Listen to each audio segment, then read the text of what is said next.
ಕರುನಾಡಿನ ಮರೆತು ಹೋದ mass bodyguard.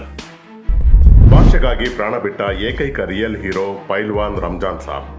ನಮಸ್ಕಾರ ಸ್ನೇಹಿತರೆ, ನಾವೆಲ್ಲ ಇವತ್ತು ರಸ್ತೆಯಲ್ಲಿ ಕಾಲರೆಗರಿಸಿಕೊಂಡು ನಾನು ಕನ್ನಡಿಗ ಅಂತ ಹೆಮ್ಮೆಯಿಂದ ಓಡಾಡ್ತಿದ್ದೀವಿ ಅಂತಂದ್ರೆ ನಾವು ಹುಟ್ಟೋಕು ಮುಂಚೆ ಯಾರೋ ತಮ್ಮ ನೆತ್ತರನ್ನ ಈ ಮಣ್ಣಿಗೆ ಸುರಿಸಿದ್ದಾರೆ ಅಂತ ಅರ್ಥ.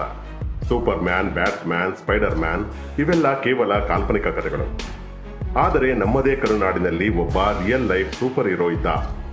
ಆತನ ಬಳಿ ಯಾವ ಮ್ಯಾಜಿಕ್ ಪವರ್ ಇರಲಿಲ್ಲ. ಇದ್ದದ್ದು ಒಂದೇ ಪವರ್, ಅದು ಕನ್ನಡದ ಪವರ್. ಯಾರವರು?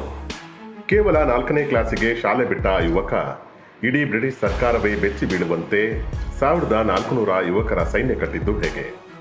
ತನ್ನ ಭಾಷೆಗಾಗಿ, ತನ್ನ ನೆಲಕ್ಕಾಗಿ ಕತ್ತಲ ರಾತ್ರಿಯಲ್ಲಿ ಆಸಿಡ್ ದಾಳಿಗೆ ಎದೆಕೊಟ್ಟು ತನ್ನ ದೇಹವನ್ನೇ ಕರಗಿಸಿಕೊಂಡ ಆ ಬೆಂಕಿಯ ಉಂಡೆ ಯಾರು? ಇವತ್ತು ಬಳ್ಳಾರಿ ನಮ್ಮ ಕರ್ನಾಟಕದಲ್ಲಿ ಇದೆ ಅಂದ್ರೆ ಅದಕ್ಕೆ ಆ ಒಬ್ಬ ಯುವಕನ ಬಲಿದಾನವೇ ಕಾರಣ ಅನ್ನೋದು ನಿಮಗೆ ಗೊತ್ತಾ? ಇತಿಹಾಸದ ಪುಟಗಳಿಂದ ಉದ್ದೇಶಪೂರ್ವಕವಾಗಿ ಅಳಿಸಿ ಹಾಕಲಾದ ಕರ್ನಾಟಕದ ಏಕೀಕರಣದ ಏಕೈಕ ಹುತಾತ್ಮ, ಕರುನಾಡಿನ ಮಾಸ್ ಹೀರೋ ಪೈಲ್ವಾನ್ ಪಿಂಜಾರ್ ರಂಜಾನ್ ಸಾಬ್ ಅವರ ರೋಮಾಂಚನಕಾರಿ ಸ್ಟೋರಿ ಇದು. ಸ್ಕಿಪ್ ಮಾಡದೆ ನೋಡಿ. ಪ್ರತಿಯೊಬ್ಬ ಕನ್ನಡಿಗನ ರಕ್ತವು ಕುದಿಯುವ ಕಥೆ ಇದು. ಸ್ವಾತಂತ್ರ್ಯ ಬರೋಕ್ಕೂ ಮುಂಚಿನ ಟೈಮ್ ಅದು. ಕನ್ನಡಿಗರು ತಮ್ಮದೇ ನೆಲದಲ್ಲಿ ಅನಾಥರಾಗಿದ್ದರು. ಮದ್ರಾಸ್ ಪ್ರೆಸಿಡೆನ್ಸಿಯಲ್ಲಿದ್ದ ಬಳ್ಳಾರಿಯಲ್ಲಿ ತೆಲುಗು ಮತ್ತು ಇಂಗ್ಲಿಷ್ ಭಾಷೆಯದ್ದೇ ದರ್ಬಾರು. ಕನ್ನಡ ಮಾತಾಡಿದರೆ ಒಂಥರ ಕೀಳರಿಮೆ. ಇಂಥ ಟೈಮ್ನಲ್ಲಿ ಬಳ್ಳಾರಿಯ ಬ್ರೂಸ್ಪೇಟೆಯ ಪಿಂಜಾರ್ ಓಣಿಯಲ್ಲಿ ಹುಸೇನ್ ಸಾಬ್ ಅನ್ನೋರ ಮಗನಾಗಿ ಜನಿಸ್ತಾರೆ ನಮ್ಮ ಕಥಾನಾಯಕ ರಂಜಾನ್ ಸಾಬ್. ಇವರದ್ದು ಪಿಂಜಾರ ಸಮುದಾಯ. ಹತ್ತಿ ಹಿಂಜಿ, ಹಾಸಿಗೆ, ದಿಂಬು ಮಾಡಿ ಮಾರುವ ಶ್ರಮಿಕ ವರ್ಗ. ಇವರ ಸಂಸ್ಕೃತಿ ಎಂಥದ್ದು ಗೊತ್ತಾ? ಮನೆಯಲ್ಲಿ ಉರ್ದು, ಮಸೀದಿಯಲ್ಲಿ ನಮಾಜು, ಆದರೆ ಉಸಿರಿನಲ್ಲಿ ಕನ್ನಡ. ಇದು ನಮ್ಮ ಕರ್ನಾಟಕದ ಅಪ್ಪಟ ಕೋಮು ಸೌಹಾರ್ದತೆಯ ಬ್ಯೂಟಿ. ಅಪ್ಪ ಹುಸೇನ್ ಸಾಬ್ಗೆ ತನ್ನ ಮಗನೊಬ್ಬ ಗ್ರೇಟ್ ಪೈಲ್ವಾನ್ ಆಗಬೇಕು ಅನ್ನೋ ದೊಡ್ಡ ಕನಸಿತ್ತು. ಅಪ್ಪನ ಆಸೆಯಂತೆ ರಂಜಾನ್ ಸಾಬ್ ದಿನ ಅಖಾಡಕ್ಕೆ ಇಳಿದು ಬೆವರು ಸುರಿಸಿ ಬಂಡೆಯಂತ ಮೈಕಟ್ಟು ಬೆಳೆಸಿದರು. ನೋಡೋಕೆ ಸಿಂಹದ ತರಹ ಇದ್ದ ರಂಜಾನ್ ಬಳ್ಳಾರಿಯ ಡೇಂಜರಸ್ ಪೈಲ್ವಾನ್ ಆಗಿ ಬೆಳೆದರು. ರಂಜಾನ್ ಸಾಬ್ ಓದಿದ್ದು ಕೇವಲ 4ನೇ ಕ್ಲಾಸ್ವರೆಗೆ. ಉರ್ದು ಮೀಡಿಯಂ ಶಾಲೆಯಲ್ಲಿ ಓದಕ್ಕಾಗದೆ ಸ್ಕೂಲ್ ಬಿಟ್ಟರು. ಆದರೆ ಆತನಿಗೆ ಯೂನಿವರ್ಸಿಟಿ ಆಗಿದ್ದು ನಮ್ಮ ಬೀದಿ ನಾಟಕಗಳು, ಗಮಕಿಗಳು, ಕೀರ್ತನಾಕಾರರು ಮತ್ತು ಕನ್ನಡದ ವಿದ್ವಾಂಸರು. 1925ರ ಸಮಯ. ಆಗ ರಂಜಾನ್ಗೆ ಬರೀ 12 ವರ್ಷ. ಬಳ್ಳಾರಿಯಲ್ಲಿ ನಡೆದ ನಾಡಹಬ್ಬವನ್ನು ನೋಡ್ತಾರೆ ಆ ಹುಡುಗ.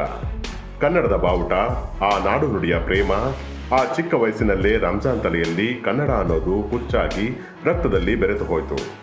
ಗಡಿ ಭಾಗ ಬಳ್ಳಾರಿಯಲ್ಲಿ ಕನ್ನಡದ ಪರವಾಗಿ ಸಭೆ ಮಾಡಿದ್ರೆ ಸಾಕು, ಮದ್ರಾಸ್ ಪ್ರಾಂತ್ಯದ ಕೆಲ ತೆಲುಗು ಭಾಷಿಕ ಕಿಡಿಗೇಡಿಗಳು ಬಂದು ಗಲಾಟೆ ಮಾಡ್ತಿದ್ರು, ಕಲ್ಲು ಹೊಡಿತಿದ್ರು. ನಾಯಕರಿಗೆ ರಕ್ಷಣೆಯೇ ಇರಲಿಲ್ಲ. ಆಗ ಮಾಸ್ ಎಂಟ್ರಿ ಕೊಟ್ಟಿದ್ದೇ ನಮ್ಮ ಪೈಲ್ವಾನ್ ರಂಜಾನ್ ಸಾಬ್. ನನ್ನ ಕನ್ನಡದವರ ಮೇಲೆ ಕೈ ಮಾಡ್ತೀರಾ ಅಂತ ಅಖಾಡದ ಪೈಲ್ವಾನ್ ಗಲ್ಲಿಗೆ ಇಳಿದು ಬಿಟ್ಟರು. ತನ್ನ ದೇಹದ ಬಲವನ್ನು ವೈಯಕ್ತಿಕ ಶೋಕಿಗೆ ಬಳಸದೆ ಕನ್ನಡ ಚಳುವಳಿಯ ರಕ್ಷಣಾ ಕವಚವಾಗಿ ಬದಲಾಯಿಸಿದ. ರಂಜಾನ್ ಸಾಬ್ ಸಭೆಯ ಮುಂದೆ ನಿಂತಿದ್ದಾರೆ ಅಂದ್ರೆ ಸಾಕು, ಎದುರಾಳಿಗಳ ಪ್ಯಾಂಟ್ ಒದೆಯಾಗುತ್ತಿತ್ತು. ಬೌದ್ಧಿಕವಾಗಿ ನಡೆಯುತ್ತಿದ್ದ ಹೋರಾಟಕ್ಕೆ ತನ್ನ ಮಸಲ್ ಪವರ್ ಮೂಲಕ ರಕ್ಷಣೆ ಕೊಟ್ಟ ಕನ್ನಡದ ಅಪ್ಪಟ ಬಾಡಿಗಾರ್ಡ್. ರಂಜಾನ್ ಕೇವಲ ಮಸಲ್ ಪವರ್ ಇರೋ ಪೈಲ್ವಾನ್ ಅಲ್ಲ, ಬ್ರಿಲಿಯಂಟ್ ಆರ್ಗನೈಸರ್. 1936ರಲ್ಲಿ ತೆಲುಗು ಗುಂಪುಗಳು ಬಳ್ಳಾರಿಯಲ್ಲಿ ಒಂದು ಬೃಹತ್ ಸಮಾವೇಶ ಮಾಡಿದಾಗ ಇದಕ್ಕೆ ಕೌಂಟರ್ ಕೊಡಬೇಕು ಅಂತ ರಂಜಾನ್ ನಿರ್ಧರಿಸಿದರು. ಊರೂರು ಸುತ್ತಿ ಯುವಕರನ್ನು ಬಡಿದೆಬ್ಬಿಸಿ ಬರೋಬ್ಬರಿ 1400 ಕನ್ನಡಿಗರ ಬೃಹತ್ ಪಡೆಯನ್ನೇ ಸೇರಿಸಿ ಶಕ್ತಿ ಪ್ರದರ್ಶನ ಮಾಡಿದರು. ಈ ಕತ್ತಿಗೆ ಬೆಚ್ಚಿ ಬಿದ್ದ ಬ್ರಿಟಿಷ್ ಸರ್ಕಾರ ರಂಜಾನ್ ಸಾಬ್ನನ್ನು ಜೈಲಿಗೆ ಹಾಕಿತು. ಜೈಲಿನಲ್ಲಿ ಅವರಿಗೆ ಸಿಕ್ಕ ಜೊತೆಗಾರ ಯಾರು ಗೊತ್ತಾ? ಮುಂದೆ ನಾಡಿನ ದೊಡ್ಡ ಸಾಹಿತಿ, ನ್ಯಾಯಾಧೀಶರಾಗಿ ಬೆಳೆದ ಕೋ ಚನ್ನಬಸಪ್ಪ. 1952ರಲ್ಲಿ ಬಳ್ಳಾರಿ ಜಿಲ್ಲಾ ಕರ್ನಾಟಕ ಕ್ರಿಯಾ ಸಮಿತಿ ಶುರುವಾದಾಗ ರಂಜಾನ್ ಅದರ ಮುಖ್ಯ ಸಂಘಟಕ ಆಗಿ ಆಯ್ಕೆಯಾದರು.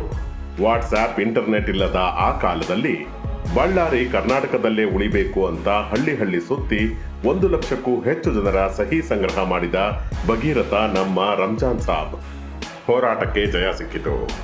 ಕೇಂದ್ರ ಸರ್ಕಾರ ಬಳ್ಳಾರಿಯನ್ನು ಮೈಸೂರು ರಾಜ್ಯಕ್ಕೆ ಸೇರಿಸಲು ಗ್ರೀನ್ ಸಿಗ್ನಲ್ ಕೊಟ್ಟಿತು. 1953ರ ಅಕ್ಟೋಬರ್ 1 ಮತ್ತು 2ರಂದು ಬಳ್ಳಾರಿಯಲ್ಲಿ ಅಕ್ಷರಶಃ ದೀಪಾವಳಿ ದಸರಾ ಸಂಭ್ರಮ. ಬಳ್ಳಾರಿಯ ಬಿಡಿಎ ಮೈದಾನದಲ್ಲಿ 20,000 ಜನ ಸೇರುವ ಬೃಹತ್ ಪೆಂಡಾಲ್ ಹಾಕಲಾಗಿತ್ತು. ಮುಖ್ಯಮಂತ್ರಿ ಕೆಂಗಲ್ ಹನುಮಂತಯ್ಯನವರೇ ಬರುವವರಿದ್ದರು. ಈ ಇಡೀ ಕಾರ್ಯಕ್ರಮದ ಜವಾಬ್ದಾರಿ ಹೊತ್ತಿದ್ದು ನಮ್ಮ ರಂಜಾನ್ ಸಾಬ್. ಆದರೆ ಈ ವಿಲೀನವನ್ನು ಸಹಿಸದ ಕೆಲವು ಕನ್ನಡ ವಿರೋಧಿ ದುಷ್ಕರ್ಮಿಗಳು ಈ ಸಂಭ್ರಮವನ್ನು ಹಾಳು ಮಾಡಲು ಪೆಂಡಾಲ್ಗೆ ಬೆಂಕಿ ಹಚ್ಚಲು ಸಂಚು ರೂಪಿಸಿದ್ದರು. ಸೆಪ್ಟೆಂಬರ್ 30ರ ರಾತ್ರಿ ಇಡೀ ಊರು ಮಲಗಿದೆ. ಆದರೆ ರಂಜಾನ್ ಸಾಬ್ಗೆ ನಿದ್ದೆ ಇಲ್ಲ. ತನ್ನ ಕನಸಿನ ಕನ್ನಡದ ವೇದಿಕೆಗೆ ಬೆಂಕಿ ಬೀಳಬಾರದು ಅಂತ ತನ್ನ 12 ಜನ ಪೈಲ್ವಾನ್ ಗೆಳೆಯರ ಜೊತೆ ಆ ರಾತ್ರಿ ಆ ಪೆಂಡಾಲ್ ಕಾಯಲು ನಿಂತರು. ಅಕ್ಟೋಬರ್ 1ರ ಮುಂಜಾನೆ. ಕತ್ತಲು ಇನ್ನೂ ಸರಿದಿಲ್ಲ.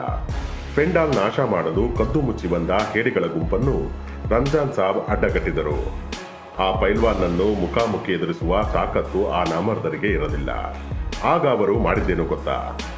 ಪ್ಲಾನ್ ಮಾಡಿ ತಂದಿದ್ದ ಮಾರಣಾಂತಿಕ ಆಸಿಡ್ ಅನ್ನು ರಂಜಾನ್ ಸಾಬ್ನ ಮುಖ ಮತ್ತು ದೇಹದ ಮೇಲೆ ಎರಚಿಯೇ ಬಿಟ್ಟರು.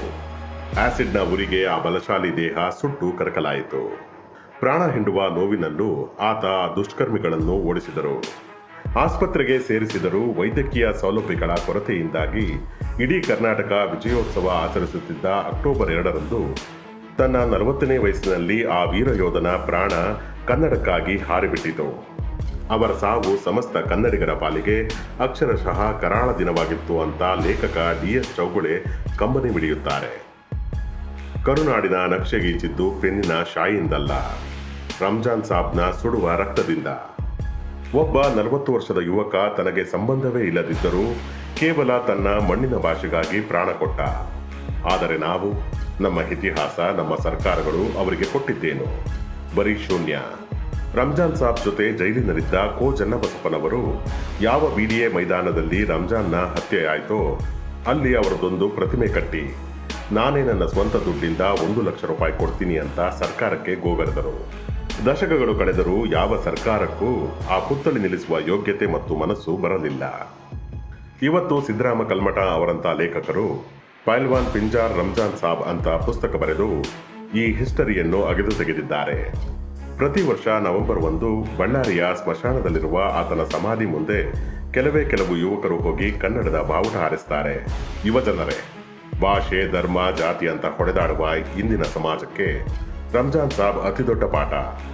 ಮಸೀದಿಯಲ್ಲಿ ನಮಾಜ್ ಮಾಡುತ್ತಿದ್ದ ಒಬ್ಬ ಮುಸ್ಲಿಂ ಯುವಕ, ಹಾಸಿಗೆ ಹೊಲೆಯುವ ಶ್ರಮಿಕ ತನ್ನ ಪ್ರಾಣವನ್ನೇ ಪಣಕ್ಕಿಟ್ಟು ನಮ್ಮ ಕನ್ನಡವನ್ನು ಉಳಿಸಿದರು. ಇವತ್ತು ಬಳ್ಳಾರಿಯ ಗಣಿಯ ದುಡ್ಡಲ್ಲಿ ಮೆರೆಯುವ ನಾವು ಆ ಮಣ್ಣಿನ ಅಡಿಯಲ್ಲಿ ಸುರಿಯಲ್ಪಟ್ಟ ರಂಜಾನ್ ಸಾಬ್ನ ರಕ್ತವನ್ನು ಮರೆತರೆ ಅದಕ್ಕಿಂತ ದೊಡ್ಡ ದ್ರೋಹ ಇನ್ನೊಂದಿಲ್ಲ. ಈ ವಿಡಿಯೋವನ್ನು ಕೇವಲ ಲೈಕ್ ಮಾಡೋದಲ್ಲ, ಪ್ರತಿಯೊಬ್ಬ ಕನ್ನಡಿಗನ ಮೊಬೈಲ್ನಲ್ಲೂ ಈ ರಿಯಲ್ ಹೀರೋನ ಸ್ಟೋರಿ ಸ್ಟೇಟಸ್ ಆಗಬೇಕು. ಈ ವಿಡಿಯೋ ಶೇರ್ ಮಾಡಿ, ಸರ್ಕಾರಕ್ಕೆ ಟ್ಯಾಗ್ ಮಾಡಿ. ಬಳ್ಳಾರಿಯ ಹೃದಯ ಭಾಗದಲ್ಲಿ ನಮ್ಮ ಪೈಲ್ವಾನ್ ರಂಜಾನ್ ಸಾಬ್ನ ಭವ್ಯವಾದ ಪುತ್ಥಳಿ ನಿರ್ಮಾಣ ಆಗುವವರೆಗೂ ನಮ್ಮ ದನಿ ನಿಲ್ಲಬಾರದು. ಕನ್ನಡಕ್ಕಾಗಿ ಪ್ರಾಣ ಕೊಟ್ಟ ಆ ಹುತಾತ್ಮನಿಗೆ ನಮ್ಮದೊಂದು ಸಲಾಂ. ಸಿರಿಗನ್ನಡಂ ಗೆಲ್ಗೆ, ಸಿರಿಗನ್ನಡಂ ಬಾಳ್ಗೆ. ಜೈ ಕರ್ನಾಟಕ.